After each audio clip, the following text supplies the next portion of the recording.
de empresarios abierta en este momento. Muy buenas tardes. Le quiero dar la bienvenida a todas las personas que se están conectando en la tarde de hoy, tanto vía Zoom como vía Facebook de la Fundación Empresarios por la Educación. Bienvenidos y bienvenidas a este encuentro con un tema que creo que a todos en estos tiempos nos ha invitado a reflexionar, y es el ejercicio de cómo compartimos aprendizajes y cómo la confianza se convierte en un eje fundamental para poder construir y avanzar. Mi nombre es Andrea Escobar, soy la directora ejecutiva de la Fundación Empresarios por la Educación, y le quiero dar la bienvenida a nuestros invitados del lujo de la tarde de hoy, al profesor José Weinstein y al rector Oscar Aldana. Ya más adelante tendré la oportunidad de presentarlos a cada uno.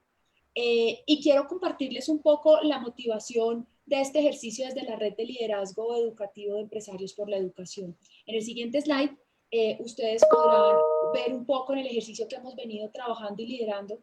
Somos unos convencidos desde Empresarios por la Educación que el aprendizaje entre pares, el aprendizaje desde la experiencia, el aprendizaje que enriquece en cada una de esas conversaciones que se van gestando, se van tejiendo, a lo largo del día a día de enfrentar nuevas situaciones, es realmente lo que construye un avance y lo que nos puede enriquecer cualquier decisión que se tome en los diferentes sistemas educativos. Y ese es el propósito de la Red de Liderazgo Educativo de Empresarios por la Educación: generar un espacio donde ustedes, los directivos, los maestros, y en general la comunidad educativa, encuentren maneras de información de gran calidad, encuentren acciones que les permitan compartir su información. En estos encuentros ha salido la importancia también, más allá de encontrarse con los propios actores de la región, cómo nos conectamos a nivel país y aprendemos entre regiones de lo que podemos hacer, y sobre todo cómo ayudamos a potencializar ese liderazgo pedagógico, esas competencias, esas habilidades o esas acciones que realmente permiten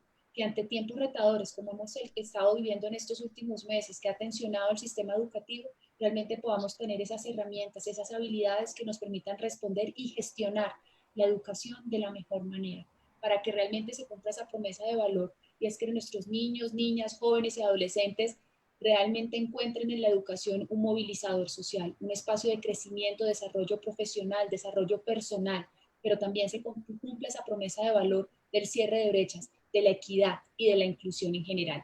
Con esta red tenemos todo un ejercicio de la comunidad virtual, que es como este ejemplo de hoy, de este encuentro virtual, estos webinars. Tenemos foros, encuentros, pero lo más importante es conectarnos desde la práctica, y lo que vamos a ver con nuestros dos invitados hoy es cómo nos conectamos en esta práctica educativa, y estas prácticas educativas cómo realmente nos enriquecen en el ejercicio de comprender qué puedo hacer, cómo lo puedo hacer mejor, pero sobre todo también entender que no estamos solos en este trabajo del sistema educativo. Entonces, ¿qué significa la confianza y las redes sociales? Diferentes autores, como el profesor Weinstein, que tenemos el privilegio que haya aceptado esta invitación nuevamente, profesor, muchas gracias, en la tarde de hoy, pues han estudiado realmente la relación que hay entre la confianza y el éxito de las organizaciones, encontrando que la confianza pues es un elemento básico en la configuración de una red, y que gracias a diferentes elementos como la interdependencia, la vulnerabilidad y el riesgo en el ejercicio de confiar, va construyendo este escenario y este ecosistema que nos permite realmente que estas interacciones realmente permitan un resultado, un avance. Y esto también va dando en cuál es el rol que cada persona va teniendo en esta red y en esta conexión. Entonces, considerando cada uno de estos elementos que configuran la confianza, y todos los obstáculos que pueda generar, los valores, las sanciones, esta conversación entre el uno y el otro, es que lo que nos va permitiendo realmente generar que cualquier avance, cualquier resultado que busquemos, pues va a tener un éxito, y sobre todo se va a perdurar en el tiempo. No va a quedarse en un momento puntual, sino que lo que estamos buscando aquí son transformaciones sostenibles y que duren a lo largo del tiempo. Es así como nosotros desde la Fundación Empresarios por la Educación, siguiente slide me puedes ayudar, hemos visto cómo la confianza estrecha esa relación y ese intercambio del conocimiento. Al sostener relaciones de confianza entre los miembros, nos permite una mayor participación e involucramiento en estos, y la generación de conocimiento e incidencia. Esto es lo que hemos venido haciendo, este intercambio. Ustedes me verán aquí en vivo moviendo la mano, es porque yo estoy señalando la pantalla como si ustedes estuvieran viendo, pero aquí nos vamos entendiendo en este lenguaje digital. Pero este ejercicio del intercambio, la narración y la mejora del sistema es lo que nos va permitiendo esta ruta. Y esta ruta, que es lo que nos hemos trazado y nos hemos propuesto desde la red de liderazgo, cómo potenciamos esa confianza como un flujo narrativo desde la referencia sistémica de los éxitos y fracasos de sus participantes en una apuesta por atribuirle ese sentido al proceso de intercambiar experiencias y aprender junto a otros de las mismas, partiendo pues desde la experiencia de todos los que han pasado por el proyecto, por el programa, perdón, Rectores Líderes Transformadores, pero también desde la propia experiencia. Y creo que estos tiempos retadores han sido un diplomado express para todos los actores del sistema educativo en cómo potencializarse en cada una de sus capacidades y habilidades para responder al sistema. Entonces, con todo este ejercicio, quiero invitarles y quiero darle la palabra al profesor José Weinstein, que tiene preparada una presentación para nosotros, y al rector Oscar más adelante, que nos cuenten desde su experiencia cómo se puede potencializar esto. Les recuerdo que nuestro canal de comunicación para este encuentro en la tarde de hoy es nuestro chat. Los invito a que utilicen el chat, escriban sus ideas, sus opiniones, hasta sus preguntas por ahí, que tanto el profesor como el rector estarán en constante revisión de este espacio del chat para que así podamos enriquecer la conversación. Nuevamente, gracias por acompañarnos y le cedo la palabra al profesor. Bienvenido. Gracias, Andrea. Bueno, para mí es un honor volver a compartir con ustedes. Yo a Rectores Líderes Transformadores, a ese programa, ya lo conocí hace muchos años atrás y lo admiré también por su trabajo muy serio que realizaba y sobre todo por la capacidad que tenía de hacer una asociación público-privada, que es poco frecuente. Muchas veces el mundo privado trabaja solo para el mundo privado y muchas veces el mundo público también está un poco encerrado en sí mismo. Por lo tanto, me parece muy importante cuando se puede dar esta relación y se puede dar efectivamente, como ustedes dado, en términos de tiempos largos.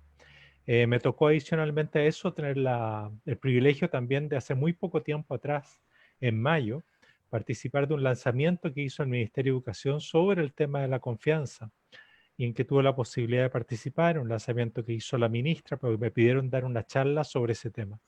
Y ahí me centré justamente en el tema de la confianza, pero adentro de la escuela. O sea, la confianza, cómo se podía potenciar la confianza por parte de los directivos escolares, rectores y otros líderes, también desde adentro de la escuela. Y entonces hoy día va a ser muy interesante entrar a este nuevo tema, ¿no es cierto?, de cómo potenciar la confianza, pero ahora ya en una red de escuelas como la que ustedes están constituyendo. Diego, si podemos poner la presentación, entonces.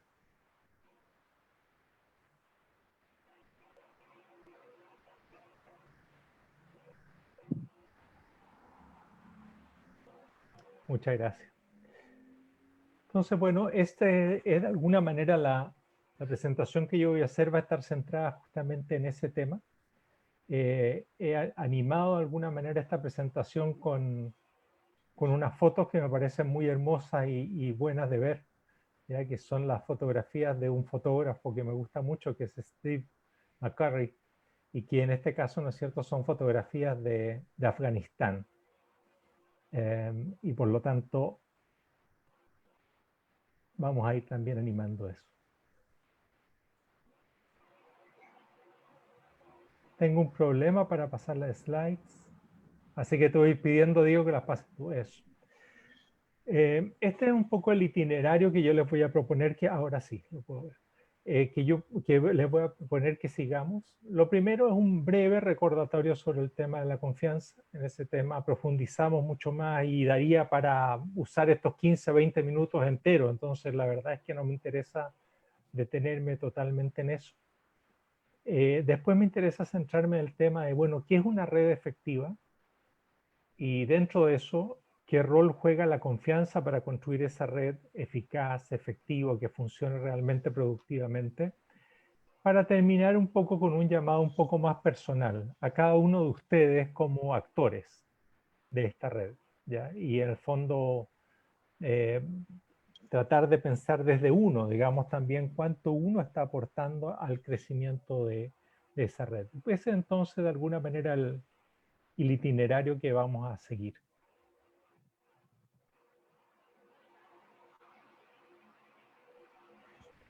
Desde el punto de vista de las definiciones, aquí les pongo dos definiciones de confianza. que son bastante comunes, ¿no es cierto? Cuando dice, bueno, estamos hablando de la confianza, pero esta palabra que usamos tanto, que en la vida cotidiana realmente la tenemos presente de tantas maneras, pero bueno, ¿qué significa realmente? Bueno, hay muchos tipos de confianza, hay muchas definiciones, se ha ocupado el término desde hace muchísimo tiempo, pero a mí me parece que por lo menos esto encarna bien lo que queremos decir como desde un punto de vista más general. Lo primero es que la confianza siempre implica esta idea de la benevolencia del otro. Es decir, cuando yo confío en otro, estoy confiando que el otro de alguna manera en su acción y en su intención va a querer mi bien, o por lo menos no va a querer mi mal. Es decir, yo estoy dispuesto a trabajar con él porque creo, ¿no es cierto?, que tengo una visión de él como una expectativa favorable respecto a sus intenciones y a sus acciones. Y por eso confío en esa persona, porque estoy seguro, ¿no es cierto?, que de alguna manera me va a responder en esa dirección y va a buscar que yo también me desarrolle y no me perjudique al vincularme con esa persona. Y esa es una definición que se ocupa mucho, como ustedes pueden ver. Y hay otra que es más precisa y que tiene que ver con esta idea de la vulnerabilidad, que dice, bueno, cuando yo me relaciono con otra persona, siempre me hago vulnerable. Siempre de alguna manera el otro podría hacerme daño en la relación. Y por lo tanto, para poder involucrarme con el otro, tengo que confiar en el otro. Porque si no, de alguna manera, ¿no es cierto?, va a ser imposible que yo me comunique y que pueda dialogar, pueda trabajar con esa otra persona. Y lo que aporta esta otra definición es que adicionalmente a hacerme vulnerable para trabajar con el otro, yo también confío en el otro por ciertas competencias que tiene la otra persona. Porque creo que esa persona es una persona que sabe hacer su trabajo, porque creo que esa persona es comprometida, porque creo que esa persona es previsible y no me va a salir, ¿no es cierto?, con una conducta totalmente distinta cada vez que interactuamos y nos relacionamos, y así por delante. Es decir, cuando yo confío también es por ciertos atributos que le asigno a la otra persona.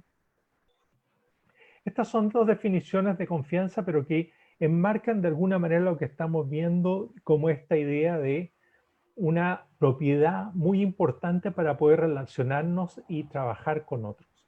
Yo les decía en la charla que hice para el ministerio en mayo, que hay dos imágenes muy fuertes que se suelen usar respecto a la confianza al interior de las organizaciones.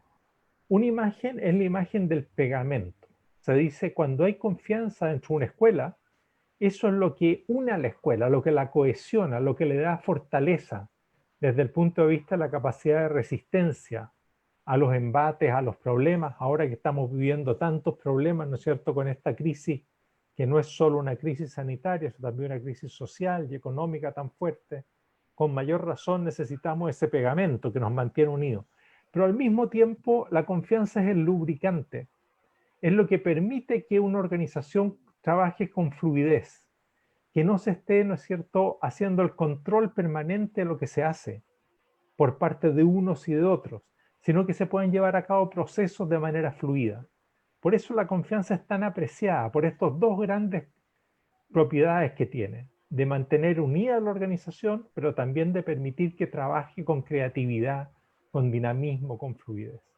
Y por eso, ¿no es cierto?, hoy día es algo tan deseado desde el punto de vista de la confianza. Diego, si me apoyas. Otra imagen, ¿no es cierto?, que me pareció mostrable y que también trata de graficar esta misma idea siendo, ok, es el pegamento y es el lubricante, pero también es una suerte de requisito para poder trabajar en conjunto. Es decir, es muy difícil que yo pueda hacer una acción conjunta con otros si es que no tengo esta propiedad de la confianza en la relación totalmente imbricada. Y por eso muchas veces cuando se habla de cooperación se habla de confianza, como dos términos que si no son sinónimos, sí están imbricados el uno en el otro. Es decir, cooperación sin confianza es algo que no es posible realizar. Yo solo puedo cooperar, volverme vulnerable, relacionarme, mostrar quién soy, si es que justamente tengo esta posibilidad. Diego, hay Un conjunto de, pasando del tema de las redes y ya no centrándonos en la organización, escuela, que es como habitualmente se ve el tema de la confianza, dentro de las redes se han visto un conjunto de atributos que hacen las redes efectivas. Estos, por ejemplo, son 6 atributos que frecuentemente se mencionan para que una red sea efectiva. Se dice, por ejemplo, que para que una red sea efectiva tiene que tener su foco muy claro. Una red que se dispersa, que tiene una finalidad totalmente vaga, es habitualmente una red poco efectiva, pero es más efectiva una red cuando es entre instituciones educativas, cuando ese foco está centrado en un tema de aprendizaje. Es decir, cuando la red se constituye teniendo una meta de aprendizaje. Cuando lo que quiere lograr está definido desde el punto de vista de un logro de aprendizaje mediante cierta pedagogía que se quiere impulsar en común. Y por lo tanto la red tiene un foco, tiene algo que la une que es más preciso que el simplemente reunirse, sino que se propone, ¿no es cierto?, ciertos cambios que por cierto no son para la sola red, es para las instituciones que componen la red. Y quienes se reúnen ahí, ¿no es cierto?, los rectores y las personas que trabajan dentro de la red, en realidad no justifican su trabajo ahí por sí mismos, sino que ellos de alguna manera lo que buscan es ser un engranaje dentro de un cambio mayor. Pero ese cambio, insisto, para poder realizarse habitualmente requiere tener un foco muy claro. Una segunda propiedad habitual de las redes efectivas es esta idea, ¿no es cierto?, de que tienen relaciones de cooperación muy fuertes. Y por eso construyen relaciones en las cuales la confianza está en el centro. Relaciones en las cuales esto no es posible, es muy difícil que desarrollen la cooperación. Y vamos a volver, por cierto, sobre este tema. Un tercer aspecto que habitualmente tienen las redes efectivas es que tienen alguna manera de trabajar, una metodología de trabajo que es explícita, clara y que logra resultados. Por ejemplo, hay muchas, ¿no es cierto? Pero una, por ejemplo, que se ocupa mucho es esta idea de ciclos de indagación colectiva. Es decir, que se ocupa, ¿no es cierto?, todo lo que se ha ido aprendiendo sobre mejora escolar y los ciclos de mejora escolar como un punto muy importante para efectivamente poder ir haciendo este trabajo. Y por lo tanto se tienen, ¿no es cierto?, ciclos breves muchas veces en las cuales se define un problema de práctica, un problema que es abordable por los directivos escolares y las comunidades escolares, no un problema genérico inabordable. Se recolecta información sobre ese problema, después se llega a un diagnóstico, una interpretación de por qué ocurre, después se dibujan distintas posibilidades justamente de acción, y después de eso, ¿no es cierto?, se pone en marcha una soluciones y después se hace toda la vuelta, ¿no es cierto?, se evalúa cómo fue la solución y ahí empieza, ¿no es cierto?, toda esta vuelta y este ciclo de mejora y indagación colectiva, ¿no es cierto?, que ha sido destacado tantas veces. Un cuarto elemento muy importante tiene que ver con el tipo de relación que se establece dentro de la red. Y si es una relación en la cual efectivamente hay un poder horizontal, se ha aplanado la estructura de poder y se acepta que dentro de la red, ¿no es cierto?, hay niveles de involucración, de participación que son equivalentes. Y por lo tanto eso también es algo muy, muy relevante, ¿no es cierto?, cómo ocurre esa relación horizontal dentro de la red.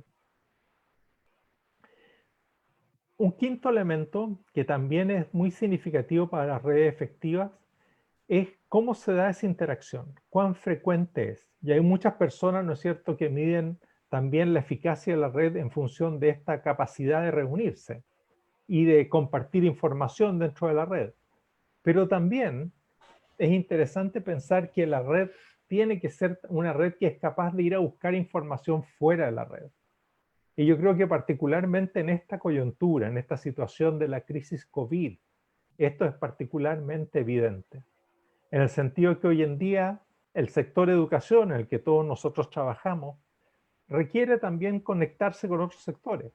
Nosotros tenemos que saber, por ejemplo, lo que nos dice el sector salud para poder abrir las escuelas. o para poder, ¿no es cierto?, saber cuáles son las medidas sanitarias que tenemos que tomar si tenemos un niño o un familiar de un niño, ¿no es cierto?, que tiene COVID y que por lo tanto, ¿no es cierto?, tengo que tomar ciertas medidas. Entonces, claramente las redes son hacia adentro, con esta capacidad de indagación y de trabajo colectivo, pero también se miden por su capacidad de vincularse con otras redes y con otros actores.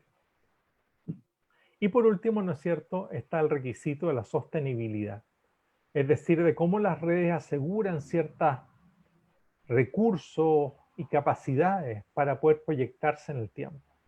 De todo tipo, desde el recurso tiempo, que es muchas veces un recurso muy escaso y que es necesario contar con él, como, ¿no es cierto?, otro tipo de recursos que permiten proyectar la labor de la red en el tiempo. Entonces, como ustedes pueden ver, hay distintos atributos de las redes. Y cuando vamos a hablar, ¿no es cierto?, de la confianza y su importancia en la red, yo no quiero dejar de mencionar que es un atributo muy importante, pero que no es el único. Que estos otros atributos también son muy importantes. Y que por lo tanto hay que verlo como uno más dentro de eso. ¿Cuáles son estos beneficios que tiene, ¿no es cierto?, la red y la confianza, yendo específicamente a ese ámbito que les mencionaba como algo muy importante? Tiene que ver que básicamente en el trabajo al interior de la red se requiere un nivel muy amplio de confianza para cooperar efectivamente. ¿Cuáles son elementos, por ejemplo, que son clásicos de respecto a un trabajo colectivo de indagación entre directivos escolares de distintas escuelas, que cambian si hay o no hay confianza? Esto que estoy mostrándoles aquí, por ejemplo, ¿no es cierto? Los directivos escolares, para abrir sus problemas de práctica, necesitan sentir esa confianza. Cuando yo hablo mi problema de práctica, me hago vulnerable, ocupando el lenguaje que hablábamos antes, ¿no es cierto? Podría ser que alguien inmediatamente usara esa información y dijera, ah, mire, este señor no está haciendo bien su trabajo, y fuese a denunciarme a alguien, o hablar, ¿no es cierto?, toda una historia respecto a ese tema. Por lo tanto, yo tengo que sentir confianza para poder partir de los problemas, y las redes más eficaces son las que parten de los problemas, de donde nos duele la guata, de un tema que no podemos resolver y que sabemos que tenemos que resolver dentro de la escuela. Esos son los desafíos que más movilizan, pero eso yo solo los voy a abrir si es que tengo confianza en el resto de los participantes de la red. Lo mismo me va a pasar respecto a mi capacidad de escucha. Yo, si no tengo confianza en las intenciones de las otras personas, difícilmente voy a ser capaz de escuchar adecuadamente a las otras personas. Lo que me va a tender a pensar es decir, bueno, esa persona me está diciendo esto porque por alguna razón enrevesada me está diciendo esto con otra intención. O no es, en cambio, si yo confío en la benevolencia de la otra persona, en que va a querer justamente, tengo la expectativa de que quiere el bien mío y de mi escuela, yo sin duda voy a escucharla con apertura y inteligencia, y voy a entender efectivamente lo que está diciendo y voy a sacarle pleno partido. Entonces el diálogo que se produce en una red con alta confianza es muy distinto al diálogo que se produce en una red con baja confianza. En una red con alta confianza, el diálogo no está restringido en su profundidad. Somos capaces de dialogar, somos capaces de exponer los problemas, somos capaces de recibir bien las opiniones de los otros, somos capaces de ir al fondo de lo que tenemos, somos capaces de aprender de los otros de otra manera. En cambio, cuando no está esa confianza, por cierto que la actitud es distinta, la actitud es de cierre. Diego. Otra manera de ver este mismo tema de la confianza y la calidad en la red se ha planteado desde el punto de vista de cómo es la calidad de los vínculos.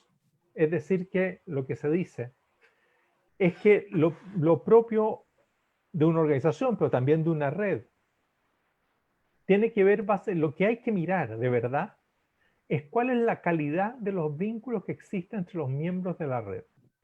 Los miembros directos, que son quienes están participando en la red, como rectores u otros, y los miembros que están representados, ¿no es cierto?, que son las escuelas que están detrás. Y lo que se va a decir, ¿no es cierto?, respecto a este tema, es que en realidad la calidad del vínculo es lo que determina la posibilidad de dialogar y de transferir conocimiento y indagar en conjunto. Y cuando hay una calidad del vínculo alta, cuando hayan vínculos fuertes, cuando hay una confianza potente, se va a ser capaz efectivamente de hacer una transferencia plena de lo que se sabe. Y se va a ser capaz también de buscar soluciones compartidas o colaborativas respecto a los problemas que se enfrentan. Lo que va a pasar, en cambio, en las redes más pobres desde este punto de vista, va a ser que van a tender simplemente a intercambiar información. Es decir, lo que van a hacer esas redes con calidades de vínculos más débiles, va a ser hacer más bien un ejercicio rutinario. Contar, bueno, yo estoy haciendo esto otro, dar cuenta de indicadores gruesos, pero difícilmente ser capaz de abrir lo que está ocurriendo en mi escuela, ni tampoco ser capaz de transmitir totalmente lo que yo sé. En esa cita hay un término también muy interesante, que es lo que se llama conocimiento tácito.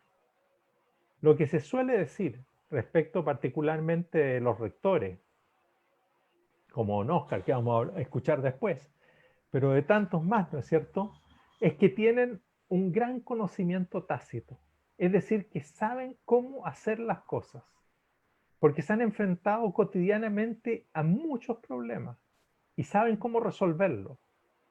Y tienen, por lo tanto, un conocimiento muy fuerte de cómo hacer buenas prácticas ellos. El problema que a veces tienen esos rectores que son tan competentes es que a veces les cuesta hacer de eso un conocimiento explícito. Es decir, ser capaces de verbalizar qué es lo que realmente hacen y poder compartirlo con otros. Esto, déjenme decirlo, yo lo he visto en toda América Latina 1500 veces conversando con rectores y directores. Extraordinario. Y que uno le dice, ¿y usted cómo logró eso? Y la verdad es que les cuesta mucho explicar eso. Les cuesta mucho transformar su conocimiento tácito en conocimiento explícito. La red puede ser un lugar en que eso ocurra, en que se ayude a que ese conocimiento tácito brote. Hay también una posibilidad de llevar más lejos esto que les acabo de decir de la idea de los vínculos y el intercambio, y hay una metodología que se ocupa para eso, y que me interesaba mostrárselas. Y esta metodología se llama de esta manera, ¿no es cierto? Análisis social de redes, Social Network Analysis. Y ustedes pueden hacer esto en sus redes también, y en sus establecimientos escolares también, porque también se hace adentro de los establecimientos escolares. Y esta metodología lo que permite es detectar cómo son las relaciones y la calidad de las relaciones en una red o dentro de una escuela, entre los docentes de una escuela y así por delante. ¿Cuál es la pregunta clásica que se hace respecto a este tema? Es, ¿a quién le pide usted consejo frente a cierto tipo de problema? Usted tiene, por ejemplo, un problema educativo. No sabe cómo resolver un problema que tiene con un profesor o una profesora. O tiene un problema con una familia que no sabe cómo encauzarla dentro de la escuela. O tiene un problema con la violencia que hay afuera de la escuela y que no sabe cómo lidiar con ella. Entonces la pregunta es, ¿a quién le pregunta usted? Y esa pregunta permite llegar a esos gráficos maravillosos que ustedes pueden ver ahí, que muestran, ¿no es cierto?, cada uno de esos nodos es un rector, dentro de, en este caso, un distrito escolar. Y por lo tanto, lo que ustedes pueden ver, ¿no es cierto?, es que hay algunos de ellos a los cuales todo el mundo les pregunta. Y hay algunos de ellos, en cambio, a los cuales prácticamente nadie les pregunta. Más grave, hay algunos de ellos que prácticamente no preguntan, es decir, que están fuera de la red. ¿Y cuál es el hallazgo importante de este tema? ¿Y por qué yo recomiendo siempre que las redes hagan este ejercicio? Que es que habitualmente las escuelas que están más rezagadas y que tienen mayores problemas son escuelas además que tienen vínculos muy débiles. Son las escuelas que en el gráfico que ustedes están viendo están más aisladas de todas. En cambio, las escuelas que están en el centro, que tienen más conexiones, más vínculos y mejor calidad de los vínculos, son habitualmente escuelas que tienen mayores fortalezas. Por eso cuando uno mira esta red es interesante hacer esta pregunta. Y cuando ustedes como rectores trabajan, hacer una reconstitución de cuáles son sus referentes, a quiénes les piden consejo. Eso es muy importante. Avancemos, Diego. Hay una posibilidad también de ver lo que yo le he mostrado de otro punto de vista. Y ese punto de vista tiene que ver con qué teoría del liderazgo está detrás de esto. Esta visión que les he estado subrayando de las redes y de las redes dentro de la confianza y de construir capital social dentro de la red y de buscar, ¿no es cierto?, a gran calidad de las relaciones dentro de la red, tiene también un correlato en las teorías del liderazgo. Y en esas teorías de liderazgo lo que se ha ido viendo cada vez más fuerte es esta idea, que este autor inglés la ha popularizado muchísimo, y es la idea del liderazgo sistémico. Lo que se dice es lo siguiente, es para que haya una red que efectivamente sea poderosa como red, requiere también que los líderes que la componen tengan también una visión un poco más amplia de su liderazgo y que empiecen a visualizar su liderazgo como un liderazgo sistémico, es decir, como un liderazgo que no llega solamente a su escuela, sino que se ve como un liderazgo que es de un sistema más amplio de escuelas, a un territorio, por ejemplo. ¿Vale? Que es el directivo escolar, el rector, que empieza a sentir que los niños que están en la escuela de al frente o de al lado, también de alguna manera son responsabilidad de él. También él tiene algo que decir respecto de esto, puede hacer algo positivo respecto de ello.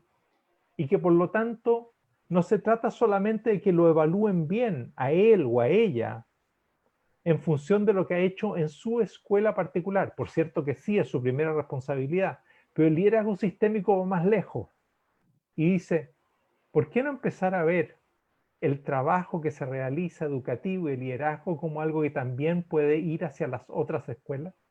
Eso de alguna manera, ¿no es cierto?, es algo que complementa una visión de redes. Porque yo entonces ya no voy solamente a una red pensando en una lógica de qué me pueden dar y para usarlo en mi escuela, sino también yo voy a la red pensando qué puedo aportar yo también a otras escuelas, porque esas escuelas también me importan y porque tengo una visión de mi liderazgo que es un liderazgo sistémico. Diego, déjenme ir cerrando con esta idea que me parecía importante para transmitirles, no para que la hagamos ahora, pero sí quizás para que la hagan ustedes después.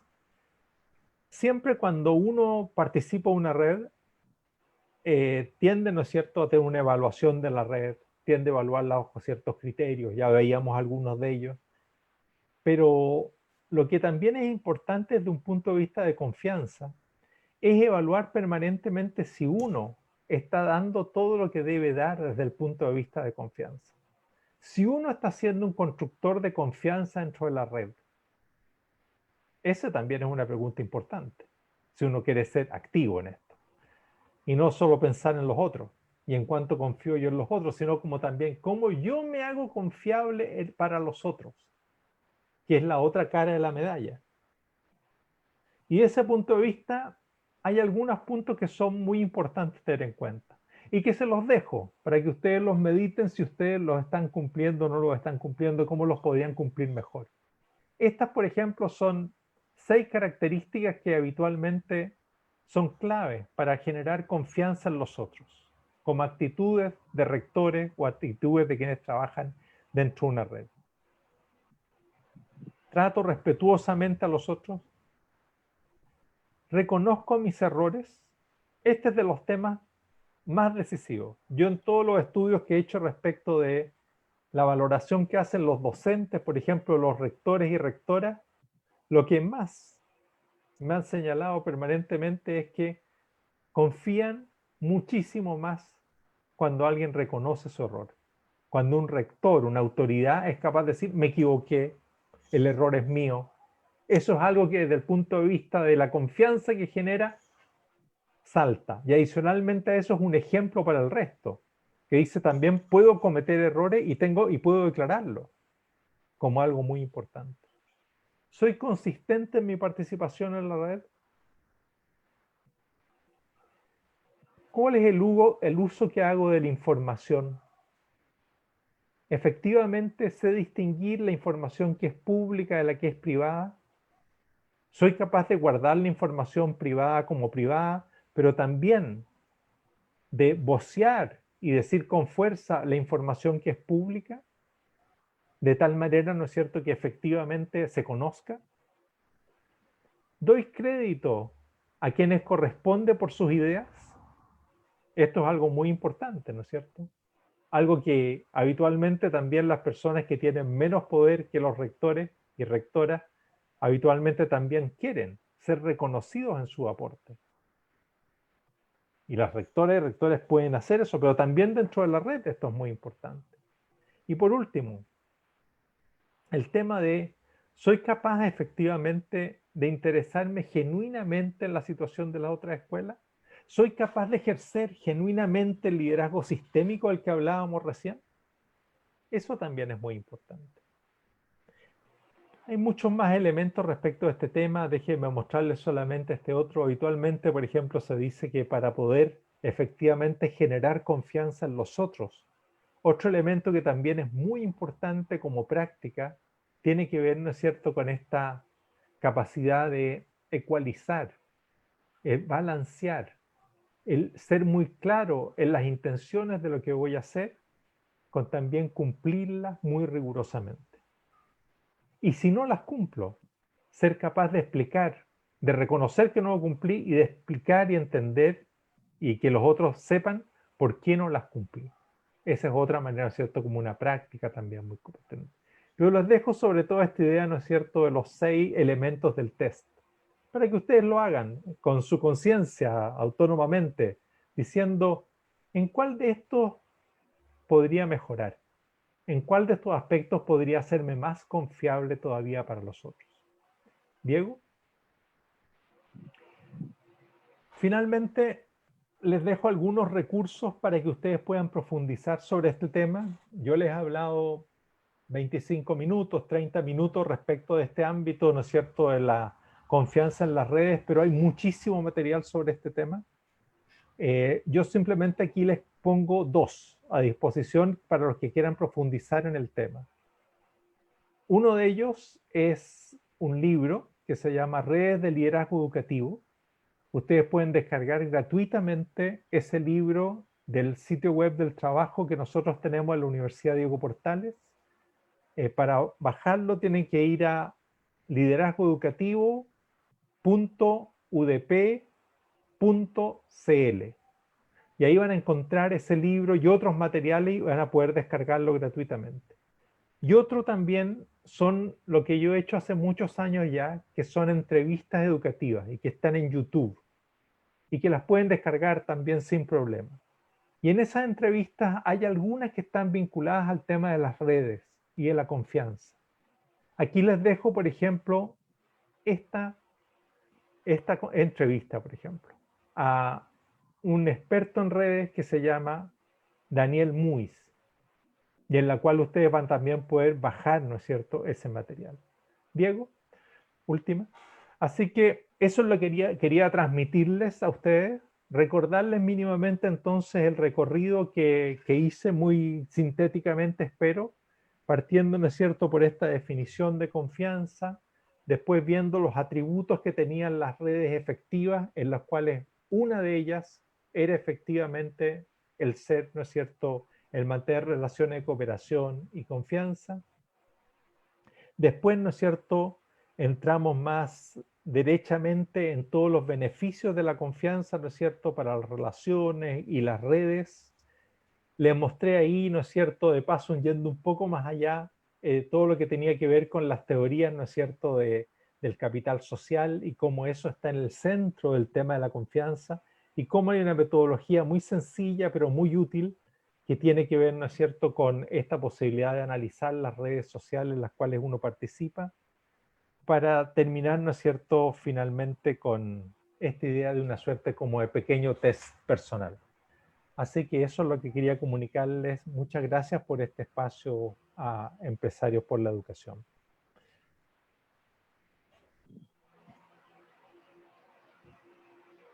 Muchas gracias, doctor Weinstein.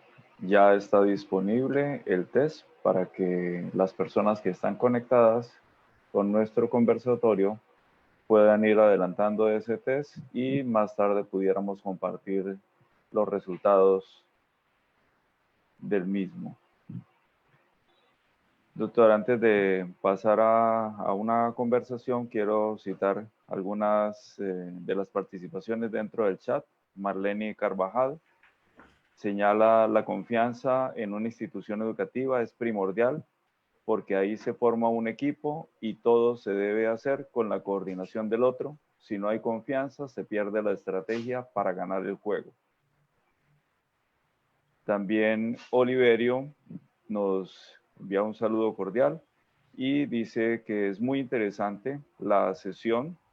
Genial que cada uno de nosotros como directivos evaluemos el nivel de confianza que podemos ofrecer en la red a la cual pertenecemos.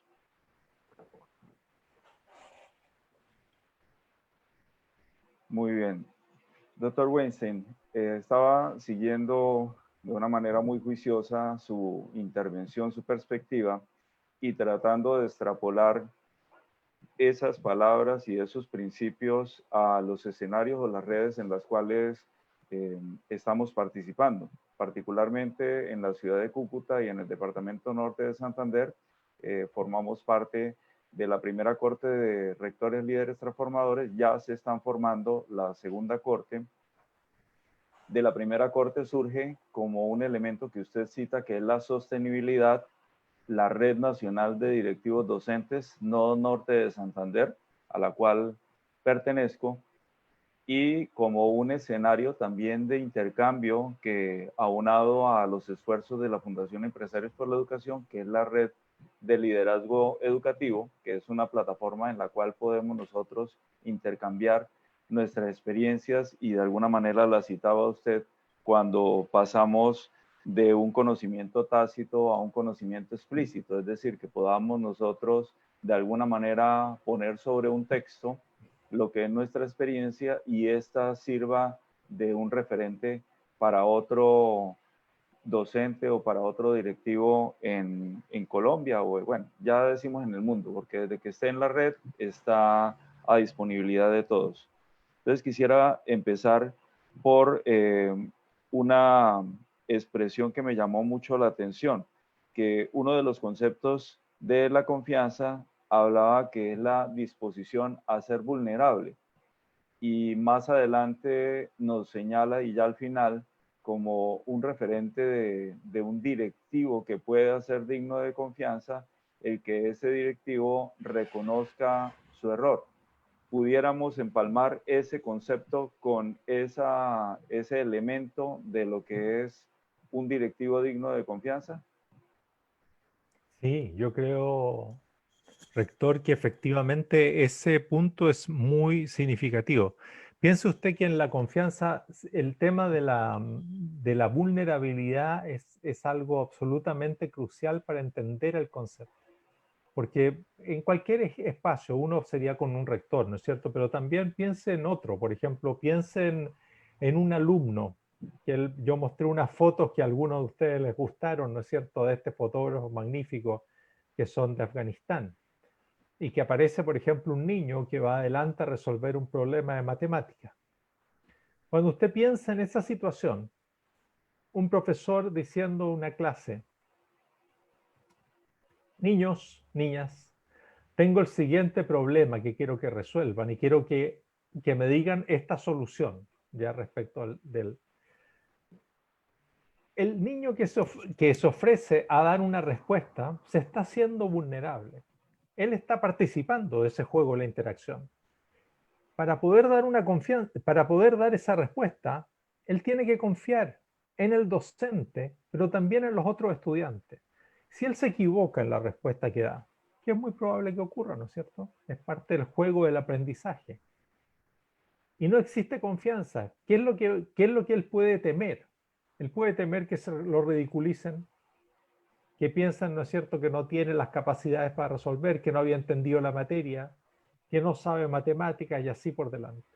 Por lo tanto, para el juego del aprendizaje, en esa relación entre ese docente y ese estudiante, cuando él hace una pregunta y le pide al resto que la resuelva, el resto, para poder participar de esa relación, tiene que asumir su vulnerabilidad.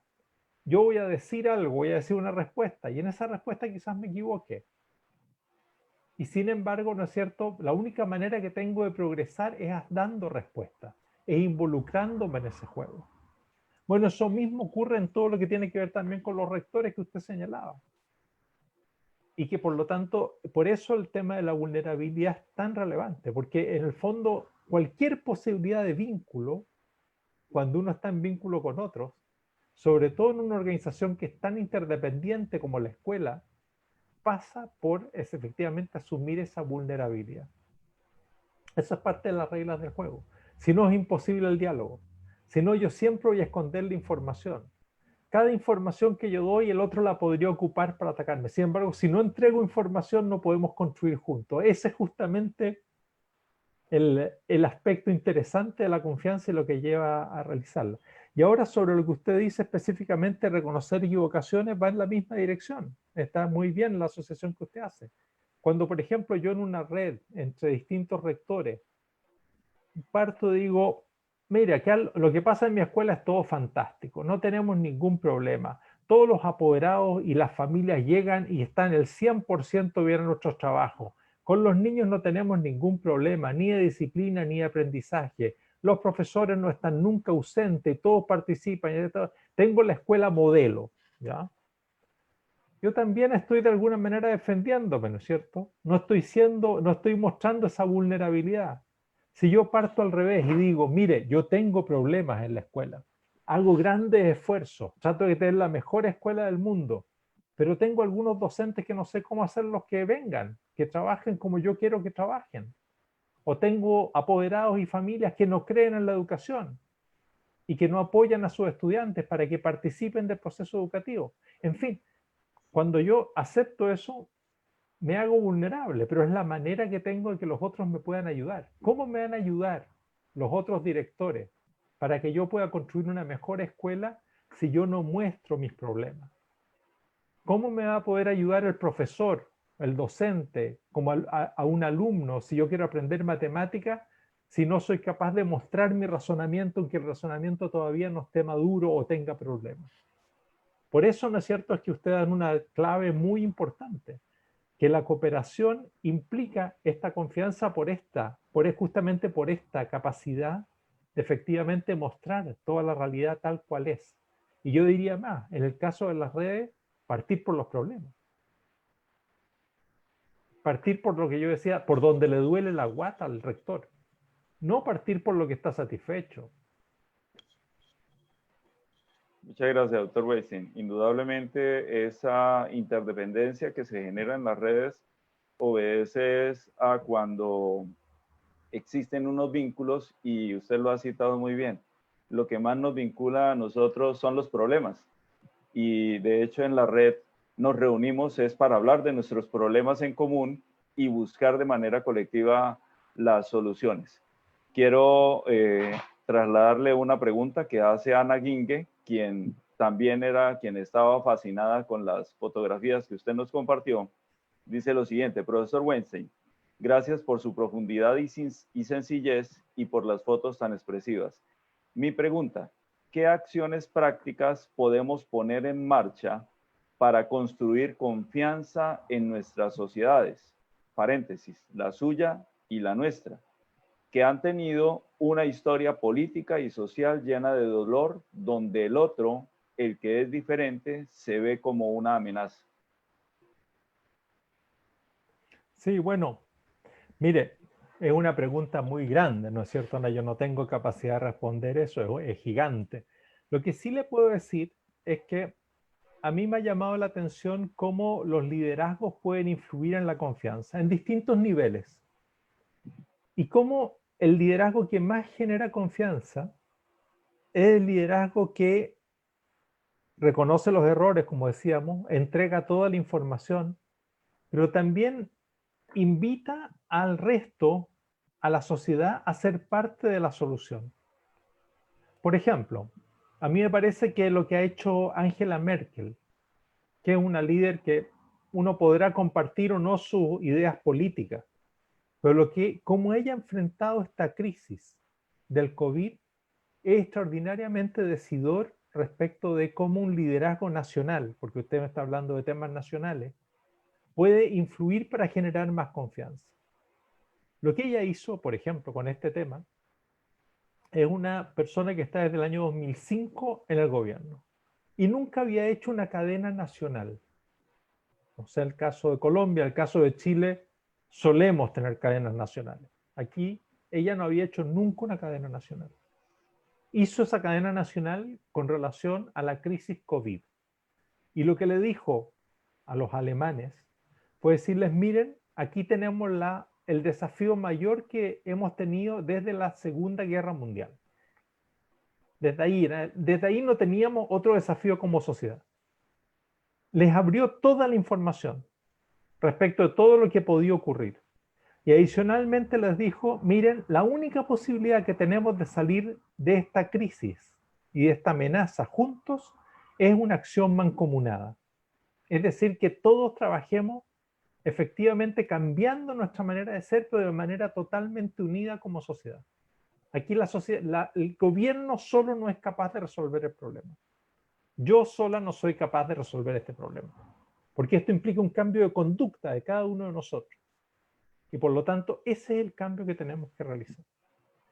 Le doy un ejemplo. Yo creo que los liderazgos son muy importantes en los distintos niveles y que los liderazgos pueden hacer una diferencia.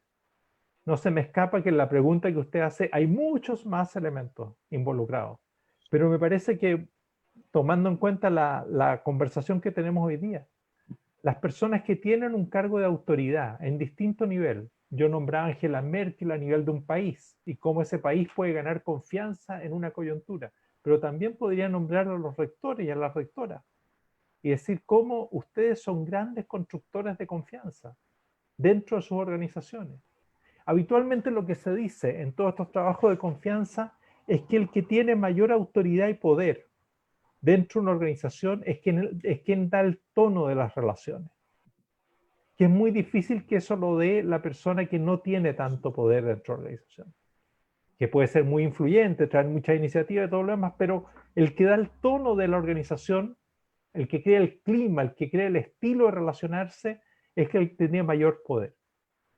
En el ejemplo que yo daba del profesor, ¿no es cierto? Es ese profesor el que crea esa confianza entre todos sus alumnos para que puedan, ¿no es cierto?, participar activamente y resolver problemas muy difíciles, equivocándose muchas veces. Dentro de una escuela son ustedes, los rectores, quienes pueden hacer esa diferencia y hacer que los docentes, los estudiantes, las familias se sientan parte, traigan iniciativas, puedan también equivocarse en alguna de esas iniciativas, puedan debatir y se crea, ¿no es cierto?, un tono de confianza en el cual puede haber ese intercambio. Por eso yo creo que un elemento clave dentro de la pregunta que usted dice es el rol de los líderes. Muchas gracias, doctor Weinstein. De la mano con los atributos de las redes que usted señaló, hablaba del foco, de las relaciones, de la metodología, de la horizontalidad, de la interacción y de la sostenibilidad. Pero cuando usted cita la horizontalidad, llama la atención que dentro de la estructura de la formación de rectores líderes transformadores, se nos habla insistentemente de la necesidad del encuentro de pares. Y en ese ejercicio de encuentro de pares, nosotros los rectores nos poníamos cita en otra institución educativa, íbamos a manera de invitados, el anfitrión exponía no solamente su escenario, infraestructura físico, sino también cuáles son las metodologías y cuáles son las estrategias que le estaban dando buenos resultados. Y el propósito era que nosotros pues tratáramos de extrapolar esa información, llevarla, trasladarla, hacer la réplica y ver cuán efectivas eran también en nuestras instituciones educativas. Podríamos decir que ese encuentro de pares da una muy buena muestra de esa horizontalidad que usted señala como atributos de las redes efectivas. Sí, sin duda, yo creo que está contando algo muy importante, rector. O sea, esa metodología que nos está regalando es una metodología muy efectiva. Se ha usado mucho, por ejemplo, la han llamado también rondas instruccionales, otras experiencias que se han hecho y que tiene que ver con esto, ¿no es cierto? De cómo en cada lugar se va viendo el problema principal, se contextualiza, y yo iría un poco más lejos, cómo se hace una metodología para que el resto de los rectores también hagan un ejercicio de qué pistas le pueden dar al rector o rectora que está siendo dueño de casa, de anfitrión, ¿no es cierto?, respecto de cómo ir más lejos en su trabajo. Porque aquí en las redes siempre hay una posibilidad de quedarse en lo informativo, es decir, de quedarse en contar la experiencia. Pero otra posibilidad es ir un poco más lejos y tratar de llegar a indagar juntos en un tema. Por eso, una recomendación que muchas veces se hace respecto de estas metodologías de trabajo en red es que alguien parta siempre contando el problema que no puede resolver. No el problema que ya resolvió, sino más bien cuál es lo que a mí, por eso yo he hecho esta imagen, ¿no es cierto?, esta metáfora, lo que me duele la guata. ¿Ya? Pero es como una manera, no sé si dicen guata en Colombia, quizás no lo dicen, también al estómago, ¿no es cierto? Okay. ¿Qué es cuál es el aspecto que yo, por más que le doy vuelta y que trato de trabajar y que trato de avanzar, no logro avanzar? Ese, por ejemplo, es un desafío grande. Ese es el desafío que, por ejemplo, si encontramos que ese desafío es compartido entre muchas personas de una red, ese puede hacer que esa red sea extraordinariamente prolífica y eficaz desde el punto de vista de la capacidad de enriquecer el trabajo de todos. Cuando se encuentran muchos, ¿no es cierto?, que no pueden avanzar en ese tema, que identifican un tema común, que han tratado por muchas partes de resolverlo y de avanzar, y que encuentran que, bueno, quizás avanzan, pero avanzan un poquitito, y que quisieran avanzar mucho más y no saben cómo hacerlo.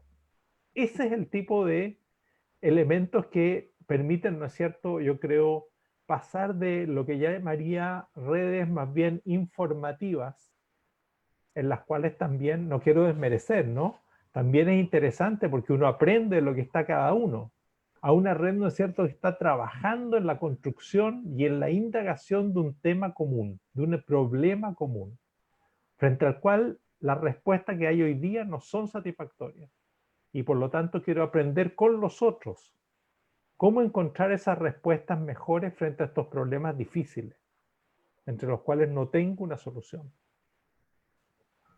Muchas gracias. Y muy de la mano con lo que acaba de señalar, en medio de la pandemia surgen nuevas opciones o nuevas oportunidades. Y una es que hoy nos estamos comunicando más con personas que están más lejos de nosotros a través de escenarios como el que estamos en este momento. Y en Colombia, las diferentes redes de directivos estamos ya haciendo encuentros ya de mayor distancia. Por ejemplo, poder conversar con rectores de Jumbo Valle, que queda hacia el sur occidente del país, o encontrarnos con las personas que están en la capital, o encontrarnos con el departamento de Antioquia. Está generando nuevas posibilidades, y este encuentro de pares se hace cada vez más extenso y más frecuente. Dentro de lo empresarial también se llama referenciación competitiva, cuando yo miro qué hacen en otra empresa bien para yo poder hacer la réplica. Nos pregunta una de las personas que está en el chat, dice, de acuerdo con la categorización que se da a los rectores, de acuerdo con su actitud participativa, ¿qué estrategias se puede implementar para motivar a aquellos que no quieren o evaden aparecer en el mapa? Bueno, empiezo por decir que Óscar Aldana siempre se declara como un rector imperfecto, haciendo un poco réplica de una expresión de Antanas Mocus Cívicas cuando hablaba de la cultura ciudadana y decía que él, siendo alcalde de Bogotá y promotor de la cultura ciudadana, se declaraba como ciudadano imperfecto. Entonces, no sé si el doctor Weinstein quiera apuntar a esta pregunta. No, me parece fantástico su expresión. No sabía eso del ciudadano imperfecto, y me gusta mucho lo lo del rector imperfecto también. Ahora creo que son temas también culturales, en el sentido que las personas también van cambiando en la medida en que van viendo ejemplos, en que vamos mostrándoles ejemplos. Yo estoy seguro, rector Aldana, cuando si usted le dice eso, ¿no es cierto?, de que es un rector imperfecto y muestra sus problemas dentro de su red, probablemente otros que hasta ahí no tenían mucho interés o estaban defendidos van a empezar también a contar los propios. Es lo que pasa en las relaciones, ¿no es cierto?, que en el fondo uno va creciendo junto o decreciendo junto, porque aquí hemos hablado como el lado luminoso de la confianza. Todo lo que logra la confianza cuando la tenemos. Pero la verdad es que hay un lado oscuro. Todo lo que ocurre malo para la organización cuando no está la confianza. Y por lo tanto, en ese lado oscuro, ¿no es cierto?, también uno podría profundizar y decir, bueno, ¿cómo yo evito como rector que existan estos aspectos del lado oscuro? Cuando no hay confianza, que es también el lado oscuro muchas veces del liderazgo. Es lo que en otras teorías, ¿no es cierto?, y visiones ha hablado de un liderazgo tóxico. Es decir, un liderazgo que, más que ser un liderazgo que ayuda a las personas a su crecimiento y al colectivo a crecer, lo que genera, ¿no es cierto?, es temor, es sensación de aislamiento, es posibilidad de ser permanentemente confrontado, es inhibirse respecto a la innovación. La innovación, por ejemplo, es un elemento que requiere también la confianza. Y hay muchísima investigación respecto de que las personas solo innovan cuando sienten confianza. Porque cuando uno innova, no puede garantizar el resultado que va a tener. Es justamente una innovación, es un experimento, es algo que uno, bueno, lo está haciendo con seriedad, tiene todos los argumentos, pero si uno supiera de antemano que eso va a ser resultado, bueno, ya difícilmente sería una innovación. Ya nada es así. Adicionalmente a eso, nuestros contextos son muy variables. Usted mismo, rector, hablaba de la variedad enorme de Colombia. En Chile ocurre lo mismo. Son países muy variables. Entonces, que algo que resultó en un lugar vaya a resultar en otro lugar no es evidente. Por lo tanto, siempre está posible esa posibilidad, ¿no es cierto?, esa necesidad de recrear, de innovar. Pero ¿cómo voy a innovar yo? Que al innovar me hago vulnerable, si es que no tengo esa dosis de confianza que requiero. Por eso hoy día las organizaciones creen tanto en la confianza y tratan de promoverla, porque saben que en ella está la posibilidad también de hacer generar muchas innovaciones. Las personas cuando sienten ese ambiente de confianza están disponibles a traer sus ideas, a contarlas y a llevarlas a cabo. Si no, difícilmente lo van a hacer. Van a cumplir para ser lo menos posible penalizados. Pero eso no es lo que necesitamos hoy día en la educación. Muchas gracias. Le leo también acá en el chat, Cecilia Ovel dice, el trabajo en rondas de directores es muy efectivo. Hace varios años que lo vengo implementando en programas de formación continua de directivos en Buenos Aires, Argentina. El trabajo en rondas, perdón, también nos formula una pregunta, ¿cómo facilitar confianza entre actores educativos que están en competición, a la vez competidores y posibles cooperadores? Sí, bueno, qué bueno que esté escuchando. Yo conozco su trabajo y admiro lo que ella ha hecho, porque justamente ella hizo y me recuerdo qué bueno la tecnología como nos da posibilidades de conectarnos a todos, ¿no es cierto? Me recuerdo muy bien de su libro, lo leí, y de la experiencia que usted había hecho, justamente traer la experiencia que había desarrollado Elmore y otros en otros lugares y haberlo traído a Argentina. Así que es fantástico también contarle a los compañeros, ¿no es cierto?, colombianos, rectores también de estas posibilidades. Efectivamente, yo creo que ese es un problema del sistema. Es decir, cuando el sistema hace que los establecimientos escolares o educativos compitan entre sí, es muy difícil sostener lógicas de cooperación y de confianza. Eso las reduce inmediatamente. Por ejemplo, cuando se ha ido generando como ocurre, ¿no es cierto?, en Buenos Aires, pero también ocurrió en Chile y en otros lugares, sea una relación de competencia entre los establecimientos escolares por capturar matrícula. Eso sin duda es un obstáculo muy grande para construir redes y para crear intercambio efectivo de conocimiento. Pero bueno, eso es justamente uno de los problemas que no tienen los países, por ejemplo, en los cuales la gran mayoría de la educación es pública. y en la cual el sector público en general tiende a tener una relación muchísimo más de cooperación. Por lo tanto, yo creo que ese es un obstáculo más estructural, el que usted señala. Y creo que lo que debiesen hacer los sistemas escolares, eso ya es difícil que lo pueda hacer un rector u otro, sino como sistemas escolares, es buscar promover reglas del juego que faciliten la cooperación entre los establecimientos escolares y no la competencia. Le saluda Cecilia Ubel. Un cordial saludo, profesor Weinstein. Muchas gracias. Sí. Bien, Elizabeth Hernández nos formula la siguiente pregunta. ¿Cómo abordar a los docentes quienes ni motivándolos no muestran interés en asumir sus responsabilidades en un grupo de docentes? Siempre aparecen esos lunares. Bueno, yo sería menos extremo, en el sentido en que los docentes, pues primero no los podemos llamar lunares, y segundo, el tema de la motivación obedece mucho a esos elementos que usted señalaba de las redes efectivas. Si se logra inspirar confianza, no solamente en los líderes de las redes, porque un colegio es una red. Un colegio es una red donde interactuamos todos los actores de la comunidad educativa, directivos, docentes, estudiantes, padres de familia, administrativos. En ese sentido, es importante que pues, la motivación se produzca cuando haya un propósito común. Y ahí no pueden haber lunares porque pues todos estamos apuntando a un horizonte que es la visión de institución educativa que tenemos. ¿Qué opinaría usted, doctor Weinstein?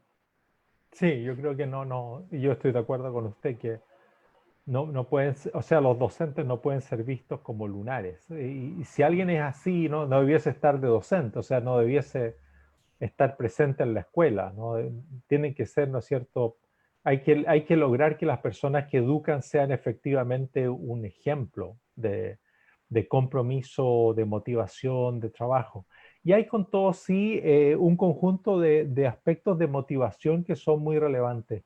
Y en ese sentido, nuevamente, ustedes como directivos cumplen un rol muy significativo como motivadores del trabajo docente, como alentadores de ese trabajo, como reconocedores del trabajo que se está haciendo, como fomentadores de redes de apoyo entre unos y otros, ¿no es cierto?, dentro de la escuela, como posibilidad de dar un reconocimiento cuando alguien hizo bien algo, y también diciendo cuando las cosas se hacen mal, porque ese es otro aspecto que también sin duda desmotiva a muchos.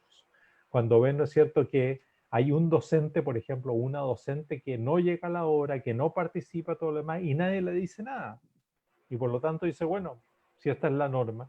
Por lo tanto, también es muy importante junto al aliento y la motivación, el ir trabajando muy permanentemente también reglas del juego claras que se cumplen y en las cuales, ¿no es cierto?, ustedes como rectores tienen una responsabilidad especial. Con todo, hay un desarrollo importante respecto del tema de motivación docente y hay gente que lo ha trabajado muchísimo. Si a alguien le interesa especialmente este tema, pienso en usted que hizo la pregunta, el día viernes a las 11:30 de Santiago, que vienen a ser las 10:30 de Colombia, va a haber un webinar sobre este tema que vamos a hacer nosotros como programa de liderazgo educativo de la UDP, que es exclusivamente sobre este tema, de cómo fomentar la motivación docente y cómo fomentarla además en estas circunstancias tan difíciles que tenemos hoy día. Así que les invito a usted que le interesa mucho el tema y que a mí me parece un tema muy importante, que asista. Esa es de las gracias que tenemos y lo interesante que está pasando con esta situación, ¿no es cierto?, tan desastrosa que estamos viviendo y que sin embargo tiene algunos elementos innovadores e interesantes, que es que podemos destinar más tiempo a intercambiar entre nosotros, tenemos estas posibilidades de ocupar las redes, tenemos la posibilidad de inscribirnos y participar, ¿no es cierto?, de eventos que nos interesan en todos los lugares del mundo y que podemos entender. Así que le invitaría en particular sobre ese tema a que usted se cuelgue de ese webinar de este viernes en la mañana. Muchas gracias, doctor Weinstein. Aquí pues hay varias expresiones alrededor de eso. Dice Berta Daza, pienso que lo lograremos o lograremos la sinergia entre todos si les identificamos sus talentos y los potenciamos por ese lado hacia el objetivo común.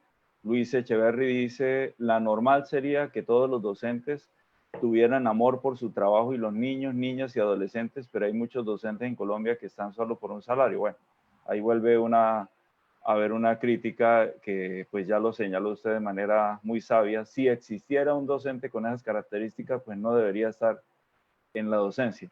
Pero lo que sí es cierto, y lo acaba de mencionar también usted de manera muy acertada, doctor Weinstein, estamos enfrentando situaciones muy duras que también son muy particulares de Latinoamérica por el alto nivel de pobreza que tienen las sociedades, y en esos entornos de pobreza pues no hay, por ejemplo, una relación virtual como la que estamos entablando en este momento, que es sinérgica, que podemos vernos, que podemos hablar y que podemos responder, sino nuestros estudiantes. Y recientemente en un webinar de la Universidad de los Andes se sorprendía la expositora que el mejor medio de comunicación que existe en este momento en Colombia para con los estudiantes es el WhatsApp, y es una relación asincrónica donde los resultados, las tareas, las actividades llegan cuando el padre de familia tiene para hacer una recarga y poder enviar la tarea, que puede ser perfectamente a las 11 de la noche,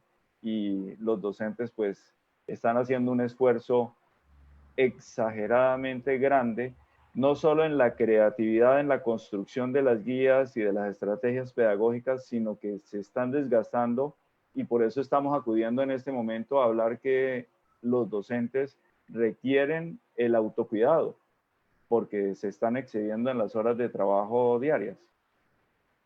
Y Doris Neira nos pregunta, me gustaría saber qué se necesita para sentirse confiado. Primero que solamente reforzar lo que usted está diciendo, rector, respecto del tema de cómo la crisis puede impulsar la mayor desigualdad. Creo que ese es como de los temas grandes que tenemos hoy día, es decir, cómo efectivamente yo creo que todos nuestros países en América Latina se ha hecho un esfuerzo importante por tratar de ir logrando una mayor igualdad, y estamos claros que la educación es un gran vehículo para lograrlo. Sin embargo, esta crisis amenaza hacernos retroceder muchísimo desde el punto de vista de desigualdad educativa, justamente por lo que usted señalaba, porque hay algunos estudiantes y establecimientos que han podido seguir trabajando y adaptarse a estas nuevas tecnologías, y muchos otros que han quedado muy atrás. Y que además las cifras, ¿no es cierto?, que se están pensando para aumento de la deserción escolar, por ejemplo, son escalofriantes, ¿ya? ¿Para qué decir desde el punto de vista del rezago?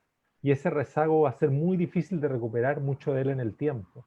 Por lo tanto, esta crisis y la no presencialidad es un golpe sobre todo, ¿ya?, a nuestros grupos populares, a nuestras clases populares. Y eso hay que entenderlo bien, y los gobiernos tienen que hacer un esfuerzo muy grande por hacer políticas compensatorias, por buscar maneras, ¿no es cierto?, de dar elementos para que efectivamente la única posibilidad no sea el WhatsApp, como usted dice.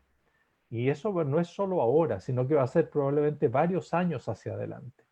Es decir, vamos a tener varios años en que los gobiernos van a tener que hacer, y las políticas, y las alcaldías, y las secretarías de educación, esfuerzos muy grandes para tratar de volver a reducir la brecha, ¿ya?, que se va a ver abierto muchísimo en esta vuelta. Así que no puedo estar más de acuerdo con eso. Y respecto al tema de sentirse confiado, como le decía yo, hay un conjunto de categorías que hacen que las personas en general uno las sienta como confiables para uno, ¿ya? En la sesión que hicimos en mayo con la ministra de Educación, y en que hablamos de este tema, yo le decía que eran básicamente 5 los grandes atributos que hacen que uno sienta confianza por otra persona. Esos son, la primera es la benevolencia, es decir, sentir que la otra persona, el docente o el otro directivo o el padre de familia o el alumno, es alguien que quiere el bien de uno, ¿ya? Y por lo tanto está disponible a jugarse. El segundo es la honestidad, es decir, que esa persona con la cual uno se está relacionando es una persona que es consistente entre lo que dice y lo que hace. El tercero es el uso que hace de la información, si realmente es capaz, ¿no es cierto?, de mantener lo privado privado y lo público público. Cuarto es la previsibilidad, es decir, que esa persona va a responder de una manera equivalente en el tiempo, en las distintas situaciones, y que no va a estar un día cambiando su comportamiento permanentemente. Y el último es la competencia, es decir, que esa persona efectivamente es competente, tiene las competencias, los saberes, la experiencia que tiene que tener para desempeñarse en el rol que tiene. Por ejemplo, ¿no es cierto?, como docente, o por ejemplo, como rector o rectora. Diego. Buenísimo, muchas gracias, profesor Weinstein, rector Oscar. Para nosotros es un privilegio siempre contar con ustedes en estos espacios, poder discutir, digamos, y fomentar estas conversaciones. También para todos los directivos docentes y docentes que están conectados con nosotros desde Empresarios por la Educación y para la Red de Liderazgo Educativo.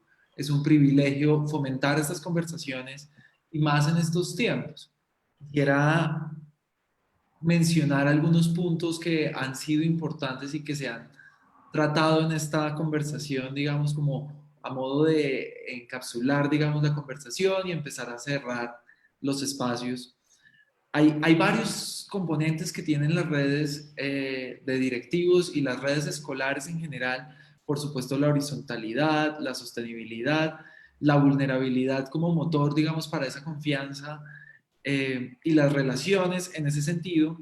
También desde la red de liderazgo, como lo decía el rector Oscar, hemos tratado de propiciar estos espacios.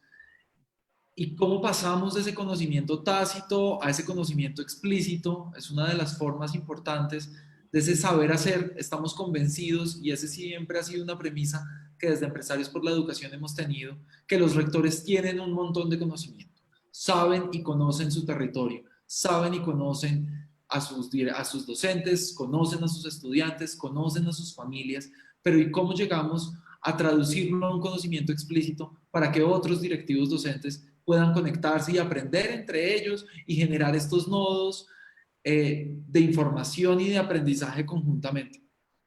De cara, digamos, a lo que sucede hoy por hoy en el país, donde todos estamos aprendiendo, y pues en el globo, donde todos estamos aprendiendo cómo afrontar esta situación que implica, digamos, las escuelas, el aprendizaje a distancia, el aprendizaje a la virtualidad, la reapertura de escuelas. Creo que aquí el aprendizaje de los directivos docentes de traer y conversar sobre estas problemáticas, sobre cuáles son estas ideas que pueden generar y responder, y cómo, digamos, podemos pasar en ese sentido a un liderazgo sistémico entre los mismos directivos docentes.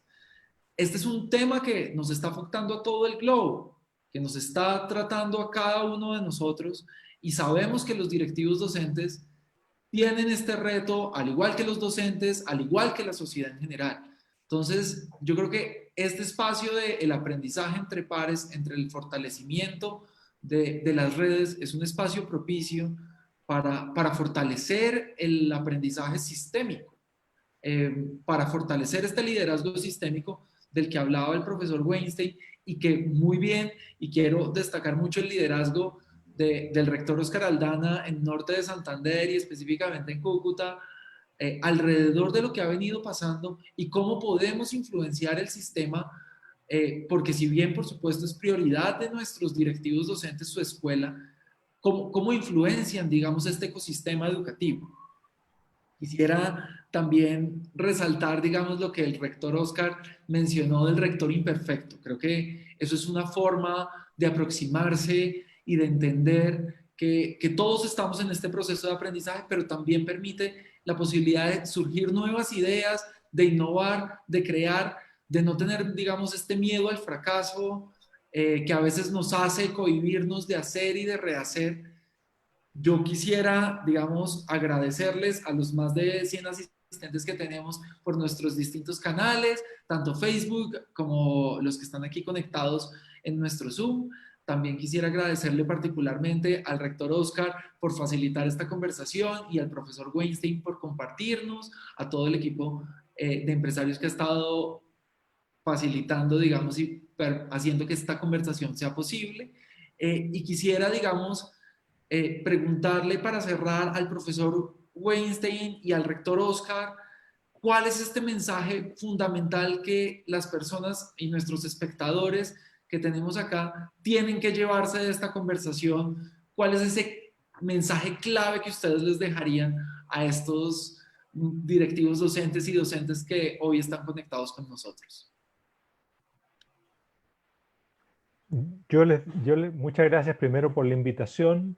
El mensaje clave para una frase sería que sean constructores de confianza, que se vean ustedes mismos como constructores de confianza dentro de sus establecimientos escolares y también dentro de las redes en que participan, que sean proactivos.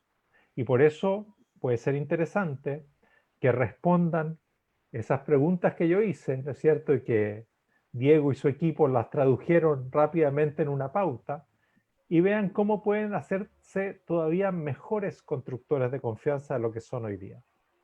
Creo que esa es la modalidad, no solo de declararse imperfecto, que lo somos y me encanta la expresión, sino también, ¿no es cierto?, cómo dentro de ese imperfecto ser lo más proactivo posible para lograr contribuir al resto, ¿no es cierto? Entonces, en ese sentido, creo que mi mensaje sería eso. Véanse como constructores de confianza y sean muy conscientes de que el poder que les da a ustedes tener el cargo de directivo escolar o de rector es una posibilidad muy fuerte de influir en sus organizaciones y en las redes en que participan. Ocúpenlo. Muchas gracias, doctor Weinstein. Muy de la mano con esa invitación a ser constructores de confianza, también a creer en el trabajo en red, a creer en el encuentro de pares. Tengo depositadas todas mis voluntades y todas mis consideraciones desde lo cognitivo a que son altamente funcionales y productivas.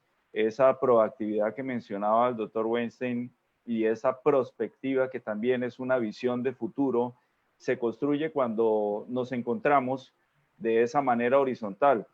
Se ha hablado mucho de rectores, pero en RLT también participan los coordinadores que son directivos docentes y los coordinadores son un rector en la sede donde tienen una responsabilidad. Por lo tanto, y en la segunda corte de RLT acá en Norte de Santander hay una participación alta de coordinadores. Entonces es una invitación a todos esos directivos docentes que están conectados con nuestro conversatorio de hoy a que crean firmemente en que esa construcción de confianza la podemos hacer más visible cuando trabajamos en red, cuando nos visitamos, cuando conversamos, cuando nos encontramos.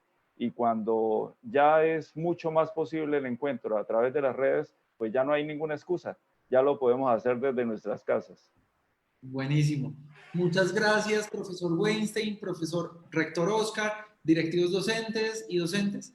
También les quiero invitar a visitar la red de liderazgo, donde aquí podemos traducir este conocimiento tácito a un conocimiento explícito, como nos decían, a ser estos directivos docentes como todos los seres humanos y como todas las profesiones imperfectos. Y también pueden encontrar esta grabación y todos los documentos y presentaciones que tenemos a disposición de ustedes, además de los textos que nos han sugerido. Entonces, la red de liderazgo está al servicio de todos en el país. Muchas gracias. Muchas gracias.